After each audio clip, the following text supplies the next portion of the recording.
El Ministerio de Energía anunció que los cortes para la próxima semana serán de 2 horas, mientras el gobierno quitará la energía a un grupo de empresas para así liberar aproximadamente 330 megavatios. La exministra de Energía, Andrea Robo, fue censurada con 112 votos, incluyendo los de su ex compañeros del oficialismo.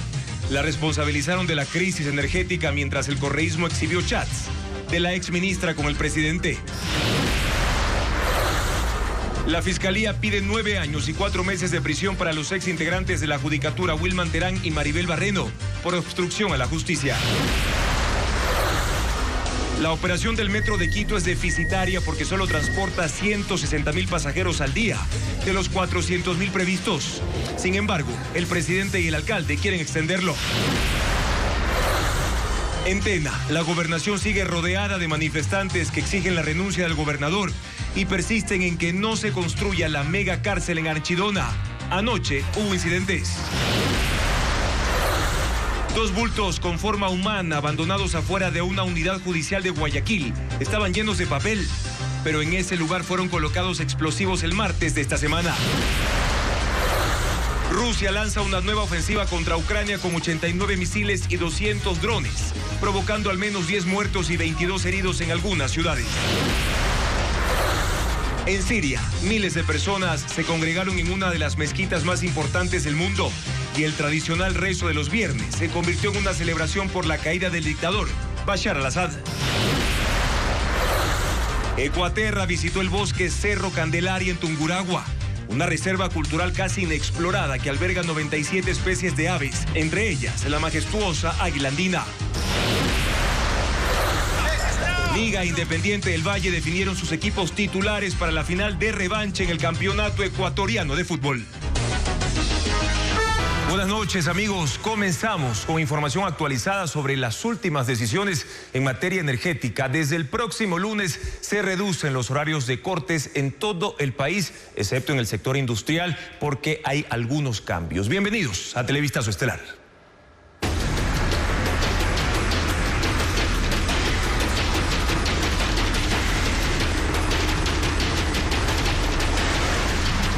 Apagones no se acaban para todos.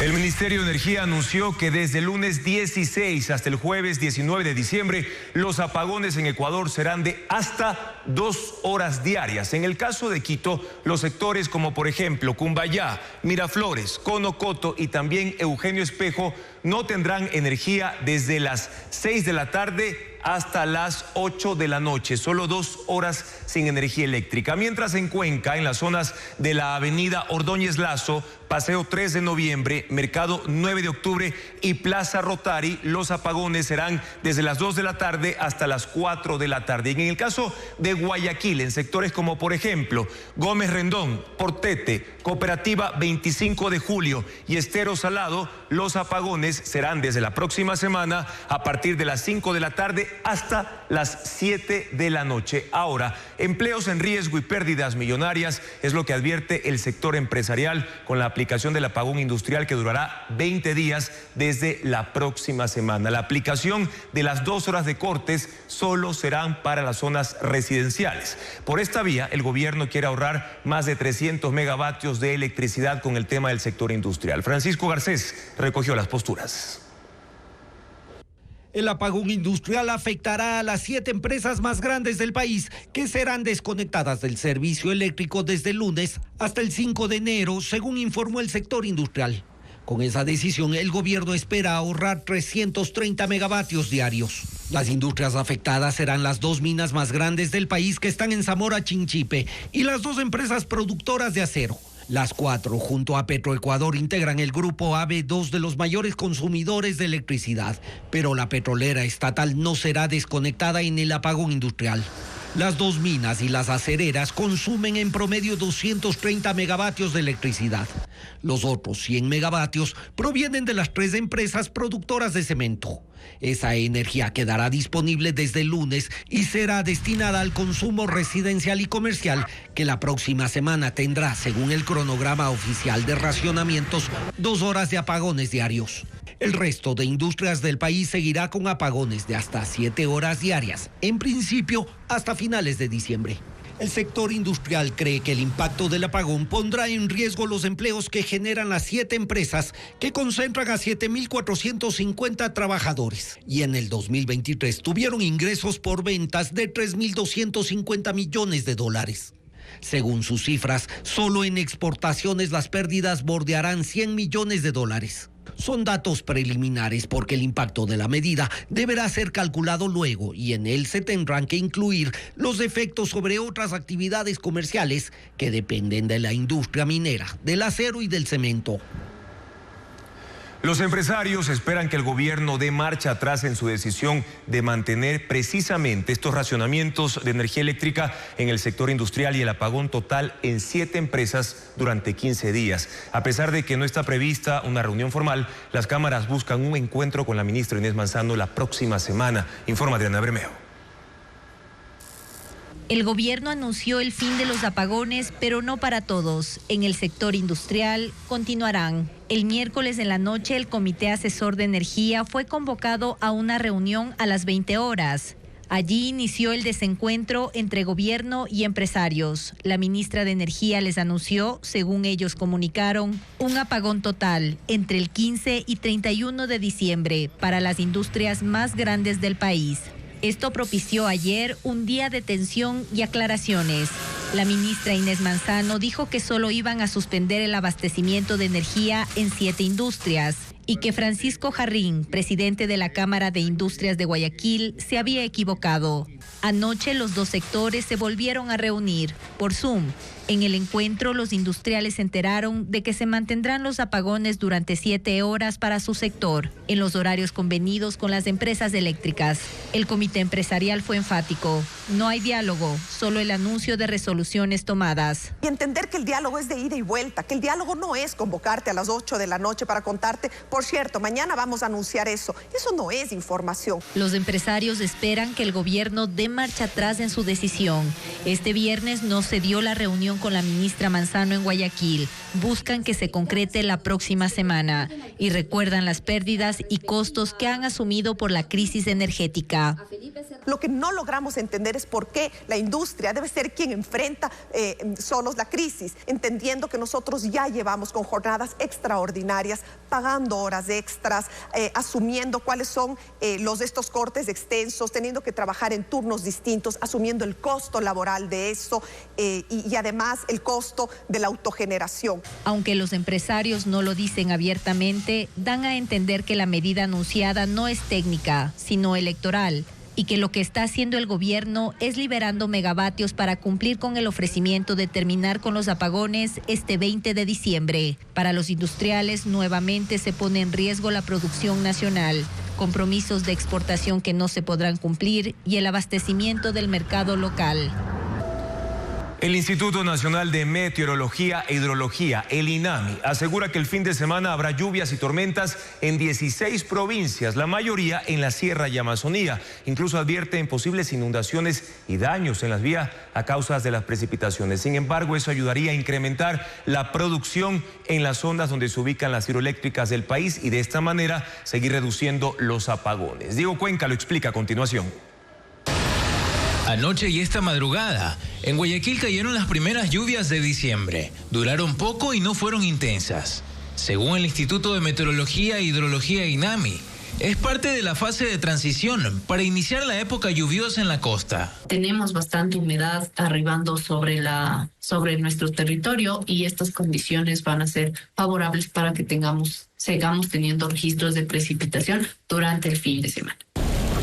Las lluvias intensas caerán en Esmeraldas, Carchi, Imbabura, Pichincha, Santo Domingo de los Áchilas, Cotopaxi, Los Ríos, Bolívar, Cañar, Azuay y las 6 provincias de la Amazonía. El INAMI advierte de posibles inundaciones, deslizamientos de tierra en carreteras y ríos desbordados. En la zona, por ejemplo, en el noroccidente de Pichincha se tendrán registros de lluvia importantes, lo que corresponde a Nanegal, Nanegalito, Minto, toda esta zona, Puerto Quito, y hacia el oriente, la zona de la provincia de Napo va a registrar la provincia de Sucumbíos. Al norte también vamos a tener registros importantes. Desde la tarde de ese viernes también habrá precipitaciones en la Sierra y Amazonía, donde están las hidroeléctricas que siguen incrementando el caudal de sus embalses. Por ejemplo, la central Mazar del complejo eléctrico Paute ya recuperó el nivel mínimo para funcionar. La cota no llegaba a ese punto desde el 6 de noviembre, en los días más críticos de la sequía. En esas condiciones, sigue operando solo con una turbina para seguir ahorrando agua, mientras el río Coca en Napo se mantiene caudaloso.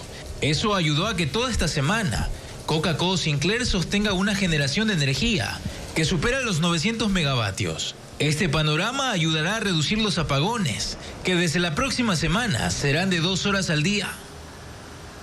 Y precisamente con sus teléfonos celulares pueden escanear el código QR que en estos momentos ven en sus pantallas para conocer los horarios y también los sectores de los cortes en su ciudad, en cada cantón, en cada barrio del país. Ahora les contamos que el Pleno de la Asamblea Nacional rechazó el decreto con el que el gobierno puso en vigencia la ley de lavado de activos. 77 legisladores de las bancadas de oposición respaldaron la acción de inconstitucionalidad con medida cautelar que presentará la presidenta del Legislativo ante la Corte Constitucional para impedir la aplicación de la ley.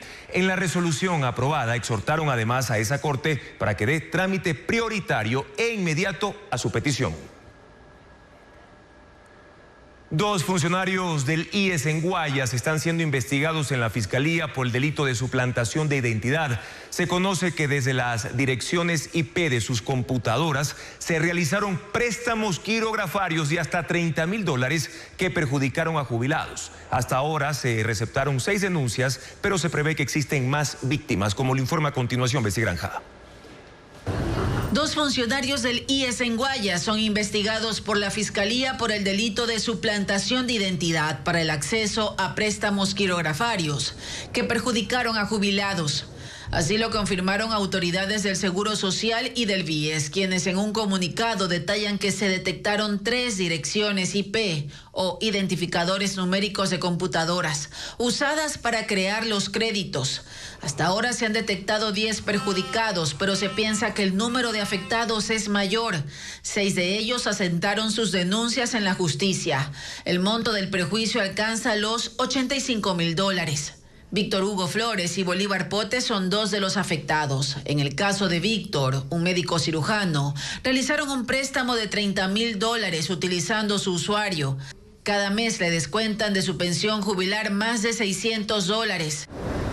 Este viernes ellos solicitaron a las autoridades del BIES la suspensión del descuento. Que tenemos que irnos a Quito, ya estamos gestionando en Quito una reunión para la próxima semana, de ser posible con el directorio del IES y de ser posible con el directorio del BIES y con el director general del IES, el doctor Peña, para que si no tiene conocimiento, aboque conocimiento y tome las medidas necesarias. Según las investigaciones, los autores de este delito crearon una cuenta de ahorros digital.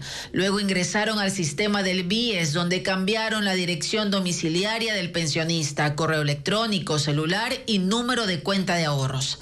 Hecho esto, realizaron el crédito quirografario, el cual fue depositado a la nueva cuenta bancaria. 5 de los préstamos irregulares se transfirieron a una misma entidad.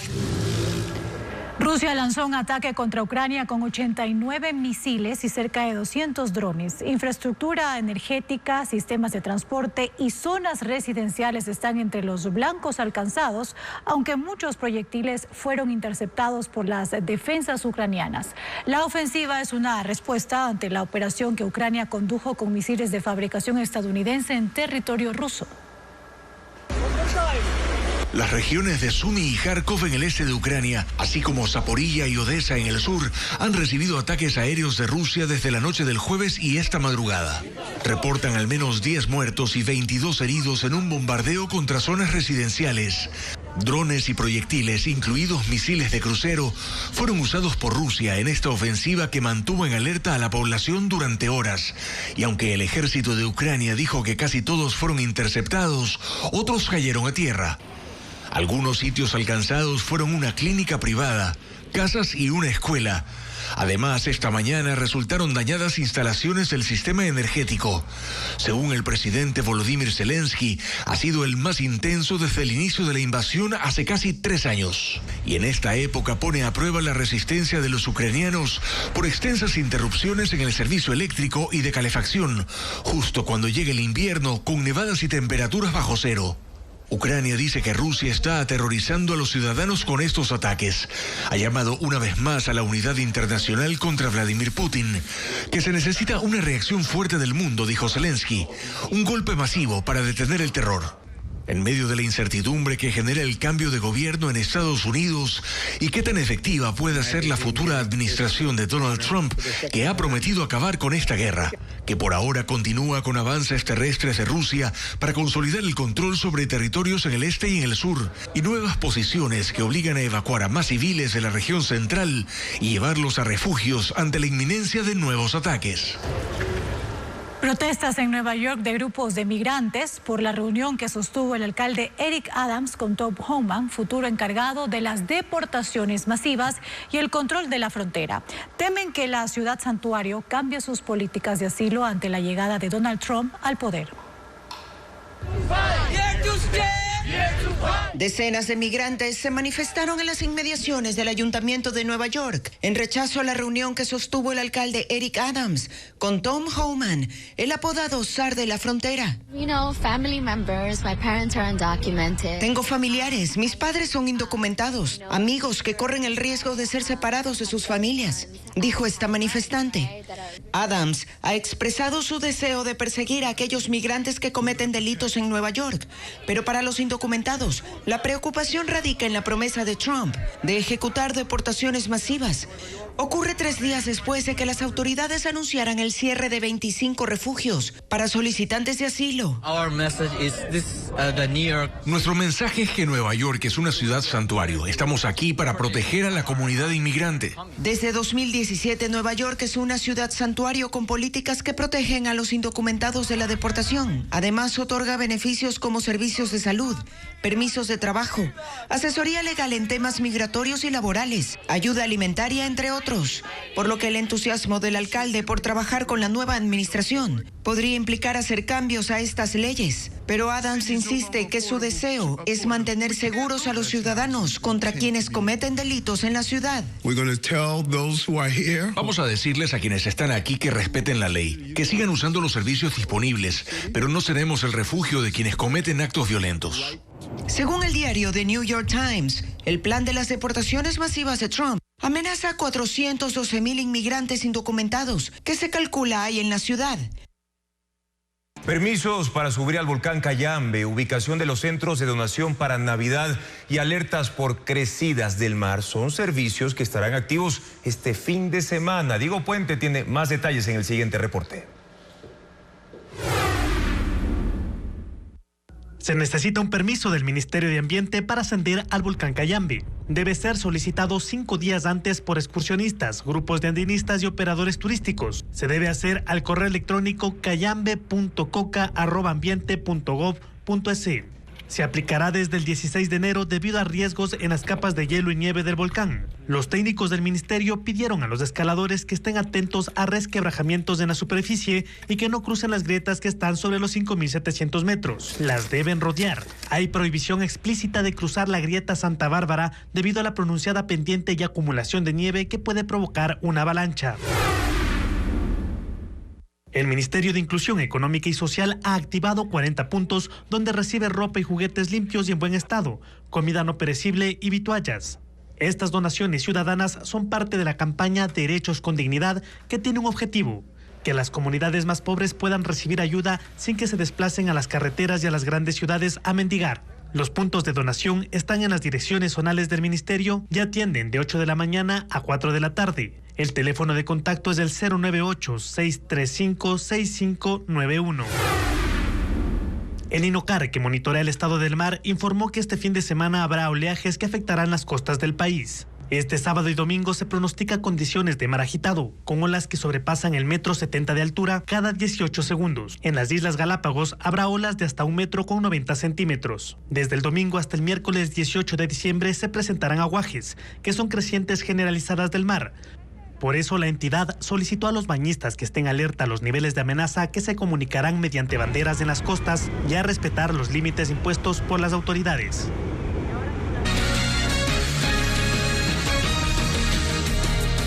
La Fiscalía solicitó una pena de 9 años y 4 meses de prisión para el expresidente del Consejo de la Judicatura, Wilman Terán, en el caso Independencia Judicial. Si el tribunal accede a la petición fiscal, esta sería la segunda condena por ese tiempo para Terán, que ya fue sentenciado en el caso Metástasis. Veamos.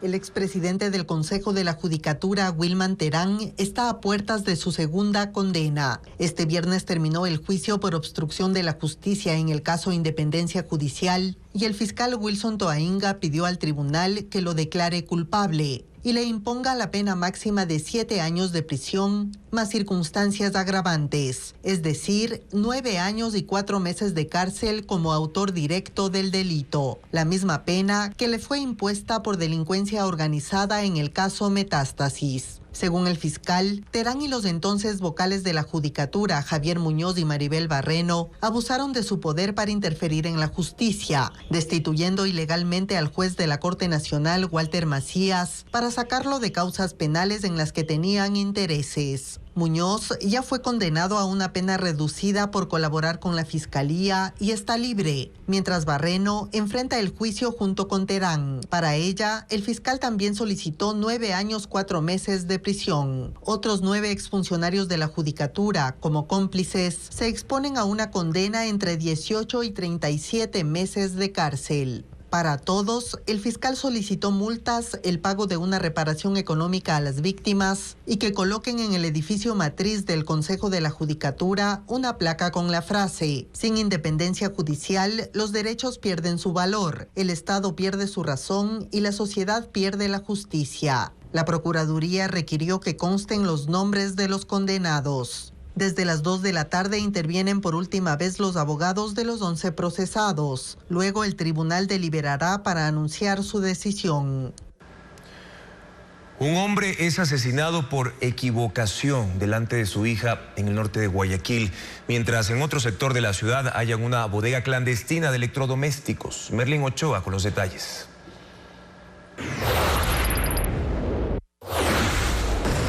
Los disparos, seguidos de los gritos de auxilio de una niña, alarmaron a los habitantes de Samanes 2 en el norte de Guayaquil. La menor presenció el crimen de su padre. El hecho quedó grabado en una cámara de seguridad. En el video se observa que 3 sicarios se bajaron de 2 carros y dispararon contra el vehículo donde viajaban el padre con su hija y un adulto mayor. En su desesperación, el hombre retrocedió pero chocó contra un muro, lo que fue aprovechado por los delincuentes para asesinarlo. Ahí, los maleantes sacaron al otro hombre y lo ingresaron en uno de sus carros. Lo abandonaron a 5 minutos del lugar.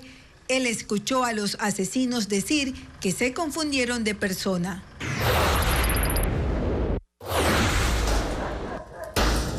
Más de 100 policías fueron parte del operativo en el sector de Nueva Prosperina, en el noroeste de Guayaquil. Subieron hasta por los techos para ingresar a esta casa, donde encontraron una bodega de electrodomésticos que, según la policía, eran robados. En los cuartos, sala y comedor había 131 televisores, 49 parlantes, freidoras, entre otros electrodomésticos. Los allanamientos se extendieron hasta Flor de Bastión, donde las armas estaban escondidas hasta en el tumbado. En total, 6 personas fueron detenidas. Además, se decomisaron 230 municiones y 4 armas de fuego. Una de ellas es de uso militar. Se presume que con este fusil, en ese mismo sector, asesinaron a un policía el pasado julio. Una multitud de ciudadanos sirios llenó una mezquita en Damasco durante el primer rezo del viernes desde la caída del dictador Bashar al-Assad. Celebran la llamada victoria de la revolución. La mezquita Umayyad o Gran Mezquita de Damasco es uno de los 4 lugares más sagrados del Islam y recibió a miles de personas para el tradicional rezo del viernes y una celebración posterior convocada por el movimiento rebelde Hayat Tahrir al-Sham que derrocó a Bashar al-Assad. Celebran la llamada victoria de la revolución. Estuvimos oprimidos, sin libertad, no teníamos respiro, pero ahora sentimos paz, dijo esta mujer. Desde la caída de al-Assad, las fuerzas rebeldes y sus aliados han buscado establecer un ambiente de seguridad durante la transición política a un nuevo gobierno y han tratado de tranquilizar a la gente por sus temores ante la presencia de yihadistas extremistas en los movimientos que derrotaron a al-Assad.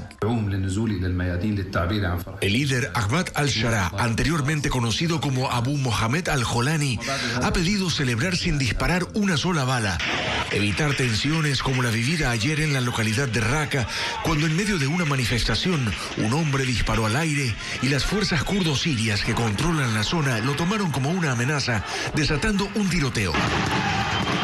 Las multitudes están hoy movilizadas en casi todo el país, desde Alepo en el norte hasta Zubeida en el extremo sur de Siria, experimentando una nueva realidad tras 5 décadas de dictadura y una larga guerra civil. Y Francia tiene nuevo primer ministro. El presidente Emmanuel Macron designó a François Bayrou para que recomponga el gabinete y haga viable la gestión del Ejecutivo, que ha estado a punto de quedarse sin aprobar un presupuesto para el funcionamiento del Estado en medio de una pugna política con el Poder Legislativo. El nuevo primer ministro pertenece al centrista Movimiento Demócrata, tiene amplia experiencia en la vida política y fue 2 veces candidato a la presidencia en 2007 y 2012. La alegría de Navidad llegó a los hospitales infantiles en Europa. Bomberos y alpinistas realizaron actividades con los niños internados en centros de salud, mientras que la reina Camila de Reino Unido abrió las puertas de su residencia para compartir con los pequeños. Merlis González con las imágenes. Papá Noel reemplazó a sus elfos ayudantes por bomberos y juntos descendieron en rapel por la fachada del hospital más grande de Atenas, en Grecia. La brigada navideña entregó regalos a los niños internados, que desde sus camillas los saludaban. Los bomberos compartieron con los niños de la unidad oncológica en un evento que los directivos del centro y familiares calificaron como un hermoso gesto de Navidad. En Kosovo, la alegría de la época navideña llegó vestida de superhéroes a un hospital infantil. Superman, Spider-Man, Batman, Super Mario, la Mujer Maravilla y el Capitán América fueron los inesperados visitantes de la unidad de pacientes con cáncer, cuando un grupo de escaladores decidió sorprenderlos usando los coloridos trajes. Los pequeños se llenaron de alegría al ver a sus héroes bajar con ayuda de cuerdas y recorrer el centro de salud entregando regalos. Familiares de los niños y el equipo médico también recibieron obsequios en recompensa por su gran labor. La reina Camila de Reino Unido tuvo unos decoradores navideños muy especiales. Un grupo de niños y miembros de la organización benéfica Helen Douglas, que se dedica a mejorar la calidad de vida de infantes con enfermedades terminales. El grupo colocó los adornos de uno de los árboles de Navidad de Clarence House, la residencia real, y un Papá Noel se encargó de repartir los regalos. La Guardia Real también se sumó a la actividad tocando música navideña.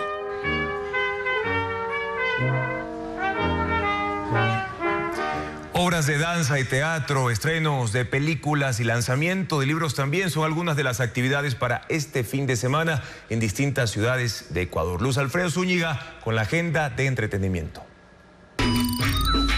Los actores Abe Jaramillo y Pancho Viñachi se unen para presentar a Ñaños Viejos, una comedia que aborda temas como la Navidad, el fin de año y la política nacional, con el humor característico de estos artistas. Las funciones serán el viernes 13 y sábado 14 de diciembre a las 8 de la noche y el domingo 15 a las 6 de la tarde en el Centro Cultural Casa Toledo de Quito. No puede ser. En el Teatro Patio de Comedias en Quito se presenta la obra La Navidad de Scrooge, que combina teatro, música y títeres y cuenta las aventuras llenas de humor y magia del viejo Scrooge en esta Navidad.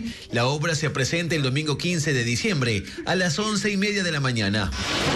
Amigos, amantes y aquello tan terrible. Es un libro de memorias del reconocido actor estadounidense Matthew Perry, que permite acompañarlo en su viaje a la fama, para luego retroceder a su descenso a la adicción y su recuperación luego de un severo episodio médico. El relato de Perry promete ser conmovedor y sincero. El autor Yuval Noah Harari relata en su libro Nexus la historia de las redes de información, desde la edad de piedra hasta la inteligencia artificial y las decisiones urgentes que debe tomar la sociedad para sobrevivir y progresar.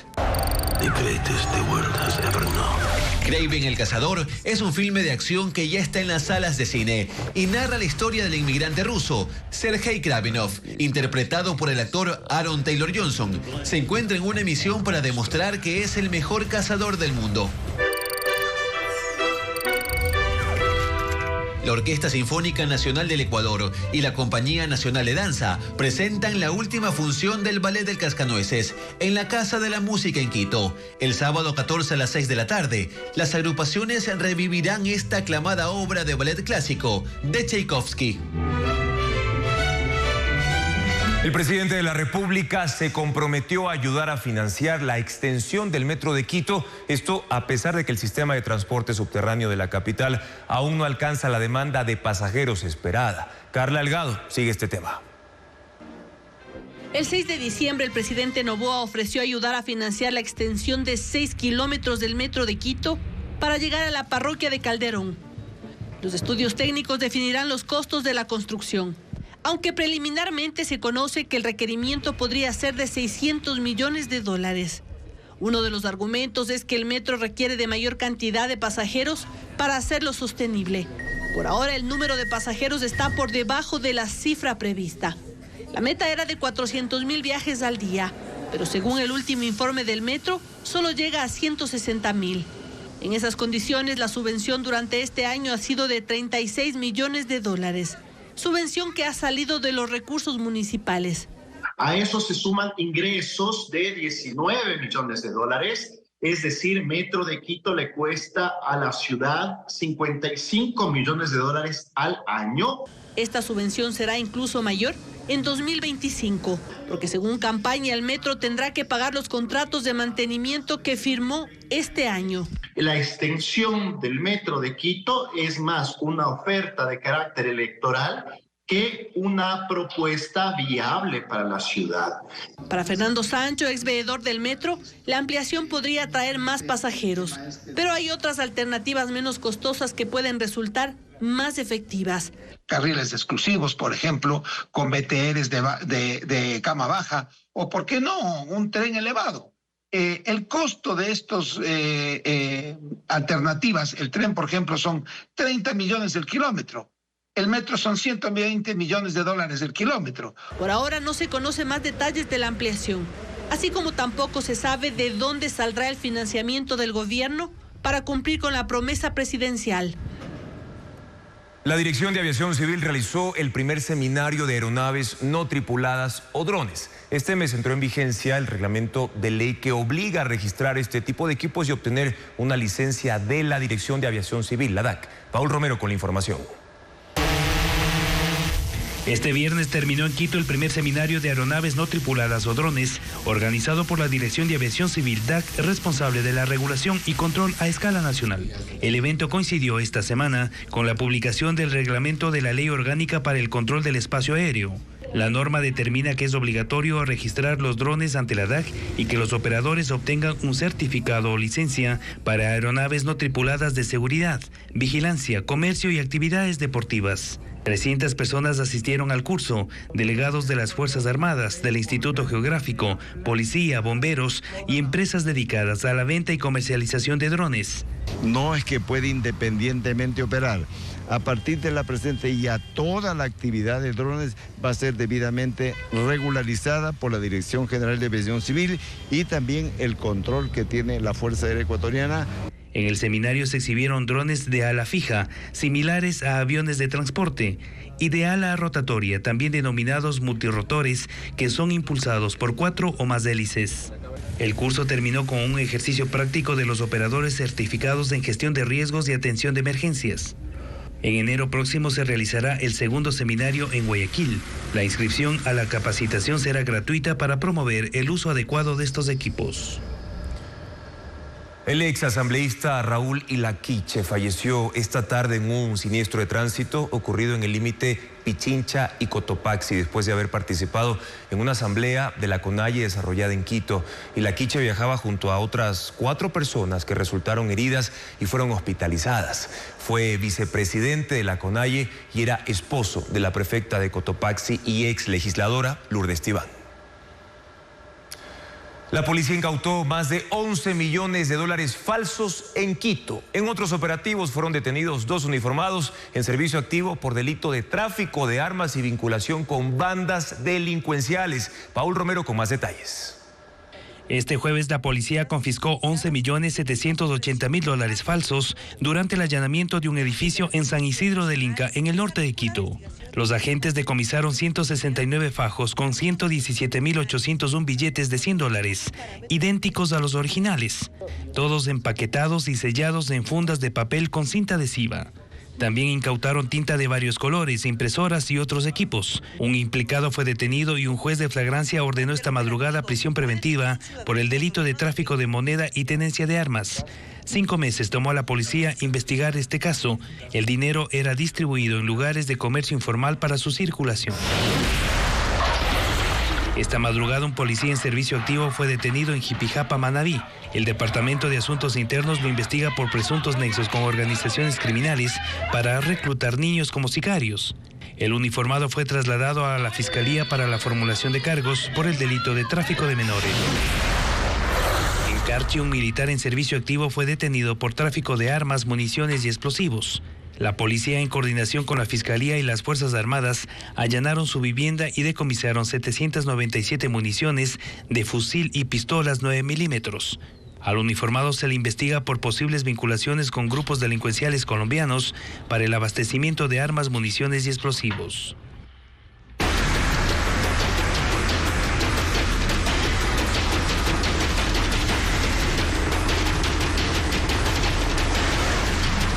Apagones no se acaban para todos. La exministra de Energía, Andrea Robo, no se presentó al juicio político en su contra y fue censurada con 112 votos a favor. En el debate, la oposición responsabilizó de la crisis al presidente de la República y se presentaron supuestos chats con la funcionaria. Patricio Díaz cubrió la sesión y tiene un informe. La exministra de Energía, Andrea Robo, fue censurada con 112 votos a favor y 3 abstenciones. La sesión empezó puntual, a las 9 de la mañana. La exfuncionaria fue juzgada en ausencia. En 3 horas y media recibió críticas y acusaciones en un juicio político atípico donde no fue a defenderse y tampoco tuvo quien lo haga. Sus ex compañeros del oficialismo más bien eran sus principales contradictores. Construye sus interpelantes y el correísmo, sus verdugos. Primero votaron en contra del juicio en la comisión y después de saber que no iba, votaron por la censura. Robo anticipó que su comparecencia iba a servir a los intereses electorales de las fuerzas políticas y que por eso no iría. Dijo temer represalias. Lo consignó en una nueva carta enviada a la Asamblea. Y tuvo razón, porque más que a ella, los cuestionamientos fueron al presidente Noboa. Aquí, más allá de la censura o no censura de la señora ministra, lo importante es decir que la responsabilidad de la administración de la crisis sí le corresponde al presidente Noboa. El debate se acaloró con la presentación de los supuestos chats entre el presidente y la exministra.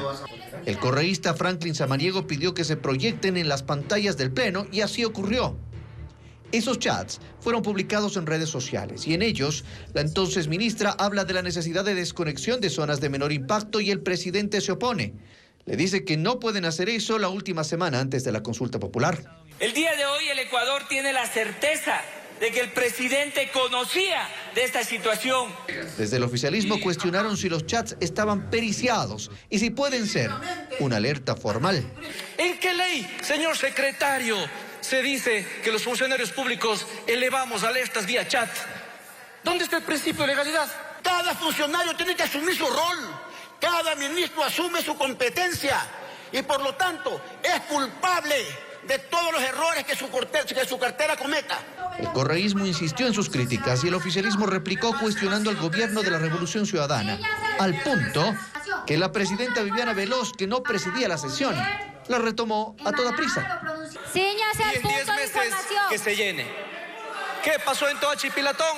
Les invito a fiscalizar. Punto de información, 13 años. Réplica. 200 punto de información. megavatios. Arrobo no podrá ejercer un cargo público en 2 años. Según su carta, su principal preocupación es la investigación en su contra por paralización de servicio público y traición a la patria. Acusación que presentó el gobierno en la Fiscalía. La ministra de Energía pone en duda la fabricación de equipos complementarios que aún no llegan al país y que adquirieron para que funcionen los generadores termoeléctricos de la central Salitral en Guayaquil. Diego Cuenca explica la discrepancia que hay entre el gobierno y la compañía estadounidense que ha incumplido 2 obras urgentes para generar 150 megavatios al Ecuador. En agosto el gobierno firmó 2 contratos para incorporar 150 megavatios. Ambas obras ya tienen un avance del 92%. Pero 4 meses después, la ministra de Energía pone en duda la fabricación de los transformadores, que necesitan para poner a funcionar 23 generadores termoeléctricos que compraron a la empresa estadounidense Progen y que están en la central Salitral en Guayaquil, a la espera de esos equipos complementarios para funcionar. Supuestamente ellos nos dijeron que eso lo habían mandado a hacer a China. Cuando les pedimos más especificación nos dijeron que no China, que también es en Estados Unidos. Al final del día no sabemos muy bien dónde es que han sido fabricados o dónde los tienen, pero ellos tienen que entregarlo y eso es lo que estamos esperando. Destacó que la misma compañía ya tiene notificación por no cumplir la instalación de 20 generadores más, que debieron estar listos el 5 de noviembre en la central Quevedo en la provincia de Los Ríos. Progen ha dicho que SELEC no ha enviado una delegación para que inspeccione los equipos que están en Estados Unidos, listos para embarcarse. La ministra respondió que no tienen la dirección del sitio y ahora expone otro inconveniente. La misma gente de SELEC va y hace las verificaciones in situ de dónde están estos equipos. Les pedimos durante 2 veces y nunca contestaron. Y la vez pasada y ayer se les notificó que hoy día iba la verificadora y tampoco los dejaron entrar. Entonces, en verdad yo tampoco los entiendo. Televisazo buscó hablar con los representantes de Progen, pero por el momento prefieren no pronunciarse sobre esta situación. La califican como burocrática y sostienen que retrasa 2 obras urgentes de 150 megavatios. Por ahora no hay certeza de cuándo estarán operativas, obras que además le costarán al Estado 149 millones de dólares. Esta mañana continúa rodeada la gobernación de Napo. Anoche cientos de manifestantes intentaron tomarse la edificación en rechazo a la construcción de una megacárcel. Propietarios de locales de la zona más comercial de Tena denunciaron que motociclistas les obligaron a cerrar sus negocios. Elizabeth Quesada con más detalles de lo ocurrido. Anoche, cientos de personas se concentraron con banderas y lanzas en el exterior de la gobernación de Napo en rechazo a la construcción de la megacárcel. Hubo empujones y los manifestantes quitaron las cercas de seguridad. También se enfrentaron a los policías e intentaron tomarse el edificio. Exigen la renuncia del nuevo gobernador que lleva 6 días en el cargo. Un grupo de motociclistas recorrió la zona comercial de Tena y obligó a los locales a cerrar, incluso con el uso de la fuerza. Se bajaron y con lanzas querían amenazarnos. Entonces lo que hicimos fue defender nuestra propiedad porque nos costó levantarnos, nos costó toda nuestra inversión. En otro local rompieron el vidrio de esta puerta. En una asamblea realizada este jueves, cerca de 2,000 personas de las organizaciones quichuas de Archidona y delegaciones de Sucumbíos, Orellana, Pastaza, Morona y Napo decidieron mantener la protesta contra la edificación del presidio. Cuando se construya, la megacárcel, vendrán sus familiares, vendrán al cuidado, vendrán a vivir aquí y esas familias vendrán los vacunadores, esos grupos sociales, grupos delincuentes. Este viernes, un grupo de manifestantes custodia la gobernación de Napo, cuyas puertas están cerradas. La protesta lleva 11 días y mantiene bloqueos viales en la troncal amazónica y ha provocado problemas con el abastecimiento de alimentos y combustibles. Los bultos rellenos de papel y con forma humana que aparecieron esta mañana en medio de la vía en las afueras de la Unidad Judicial Norte en Guayaquil resultaron ser parte de un proyecto de estudiantes de arte de la Universidad Casa Grande. Este hecho causó el cierre de las oficinas judiciales este viernes y la suspensión de todas las audiencias. Además, fueron enviados decenas de policías, incluido un escuadrón antibombas, dado que el martes en ese mismo lugar fueron colocados explosivos en el vehículo de un juez, según informó la policía. La institución envió un comunicado revelando que los estudiantes fueron detenidos la tarde de este viernes.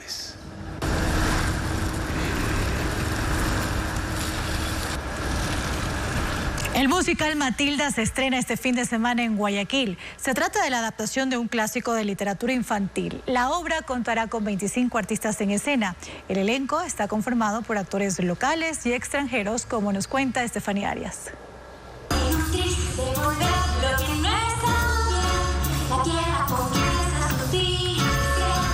Una niña muy inteligente y creativa que, a pesar de las diferencias y abuso de sus padres, usa sus poderes para hacer el bien. Matilda, el musical, se estrenará en el Teatro Centro de Arte en Guayaquil, dirigido por Jaime Tamariz y producida por Daemon.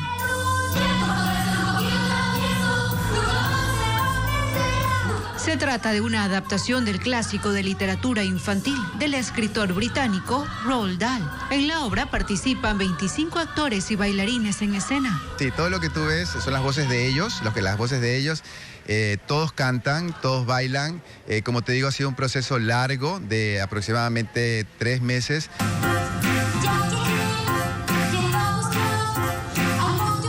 La protagonista es Mariali Aispurúa, de 16 años, que por primera vez viene a Ecuador, pues es de Panamá, pero vive en Colombia, y fue en este último país donde hizo el casting y fue seleccionada. Llegué aquí y empezamos a montar todo. La primera semana que vine fue para hacer todo el tema de los digitales, de la publicidad y todo eso, y fue como mi primer contacto aquí con todo esto acá, con Daemon, con Guayaquil, y fue una experiencia súper linda.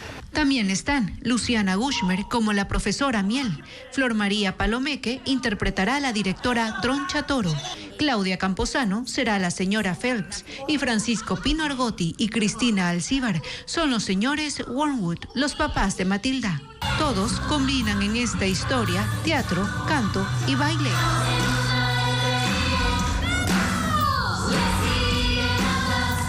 El musical se presentará el 14, 15, 21 y 22 de diciembre.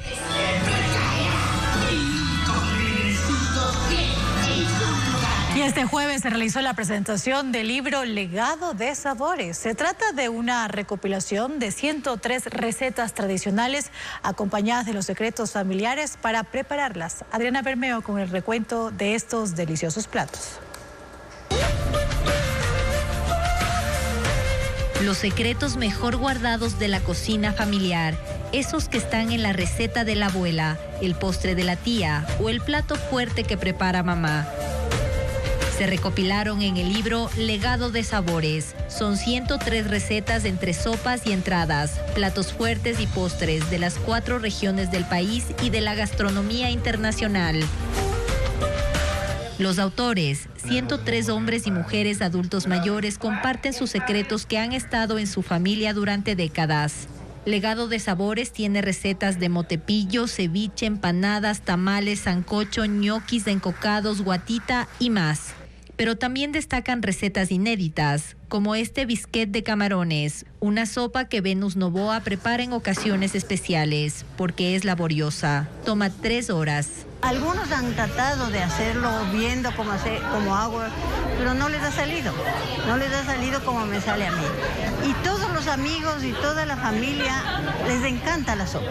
También figura la carne a la naranja de Gladys Otálvaro, que requiere maceración de 3 días y es el plato aclamado por su familia. Un lomo de cerdo, que aliñadito de varios días y después se le pone a cocinar con jugo de naranja. Entonces eso queda delicioso, se le hace en ese juguito también cuando está, se le hace una especie de salsita, se le coloca por encima y queda deliciosa. Y de postre, los miñones de la abuela Victoria. Una preparación que requiere solo 3 ingredientes: coco, leche y azúcar.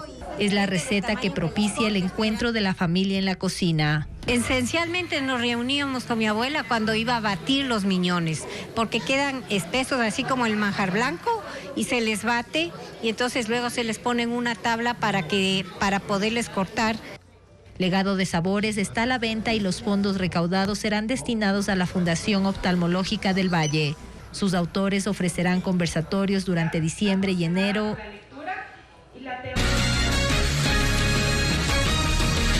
La emisión de $1.000 millones en bonos verdes para preservar la Amazonía no es la primera incursión de Ecuador en el mercado de bonos ambientales. En 2023 emitieron bonos azules para preservar la reserva marina de Galápagos. Sin embargo, existe preocupación porque transcurrido más de un año no se ha ejecutado ningún proyecto de conservación. Lenin Artieda con el informe. En mayo de 2023, Ecuador se convirtió en el primer país de América Latina en emitir bonos azules. Son emisiones de deuda que tienen como objetivo preservar y proteger los océanos y sus ecosistemas. La operación ecuatoriana tenía un doble objetivo. Por un lado, la consecución de recursos para el cuidado de la Reserva Marítima de Galápagos y también la reducción de una parte de su deuda externa. Para ello se emitieron $656 millones a un plazo de 18 años y medio. Con ese dinero se compraron bonos por un monto total de $1.628 millones, generando una reducción neta en la deuda externa de 972 millones. Para Galápagos se determinó que irían $18 millones anuales durante los 18 años y medio, un total de 333 millones. Esos recursos son administrados por un fideicomiso que lleva por nombre Galápagos Life Fund. Un año después de la operación, ¿cuánto dinero ha llegado efectivamente a Galápagos para proyectos de conservación? Aquí es donde empieza el problema. El que es responsable de ejecutar los fondos, de llamar a convocatorias para los proyectos, es el Galápagos Life Fund.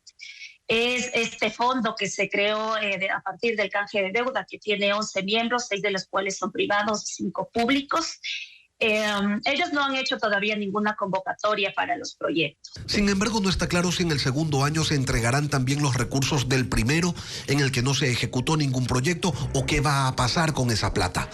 Entre otras cosas, por ello se dirigieron reclamos ante el Banco Interamericano de Desarrollo. ¿Por qué ante ellos? Porque ese organismo es garante de la operación de canje de deuda y porque cuentan con una instancia que es el Mecanismo Independiente de Consulta e Investigación, que se encarga de asegurar que los proyectos financiados por el BID cumplan con sus políticas operacionales. Se pidió mayor transparencia, pero bueno, todo esto el MISI va a tener un plazo de 5 años para ver que estos acuerdos se puedan cumplir. Entonces, todavía está a la espera, ¿no?, de que en verdad el pueblo ecuatoriano pueda saber si es que este canje de deuda le ha traído beneficios o perjuicios al Ecuador. Y es sobre el objetivo ambiental que se levantan las dudas. Sobre el apetito de los inversionistas a los bonos de naturaleza, no hay ninguna. De hecho, el ministro de Finanzas informó que el reciente canje de deuda por $1.000 millones para preservar la Amazonía generó ofertas por $7.000 millones. En el pregón del Niño Viajero, una de las expresiones de fe religiosa de Cuenca, participaron 1.200 estudiantes de 12 colegios y escuelas mostrando representación en bíblica. También hubo carros alegóricos que recorrieron varias cuadras del centro de la capital Azuaya. Veamos. La banda de la policía abrió el pregón del Niño Viajero, una de las expresiones de fe religiosas de Cuenca que tiene 63 años. Ángeles, pastores, mayorales, vírgenes, danzantes y los Reyes Magos realizaron el pregón del pase del Niño Viajero. Son 15 años que las hermanas del Monasterio del Carmen, con apoyo del Grupo Juvenil Hermano Miguel, hacen como acto previo al pase que se realiza cada 24 de diciembre y este año tendrá como padrino al Ejército. Bajo un intenso sol, 1.200 estudiantes de unos 12 colegios y escuelas mostraron sus mejores representaciones bíblicas. Hubo la participación de unos 15 carros alegóricos. Recorrieron unas 15 cuadras desde el Parque San Blas, pasaron por el Parque Calderón y terminaron en el de las Flores. Es muy bueno porque nos ayuda a unirnos entre las personas de Cuenca y nos da fe para lograr nuestras metas. El pase del niño en el 2010 fue declarado por la UNESCO Patrimonio Intangible de la Humanidad. Ecuaterra recorrió el bosque Cerro Candelaria en el cantón Baños de Agua Santa, en Tungurahua, un área con más de 3.000 hectáreas y hogar de especies endémicas como por ejemplo pecaríes, venados y las serpientes sin colmillos. Y cada 2 semanas 5 guardabosques patrullan la zona para prevenir la extracción ilegal de plantas y animales.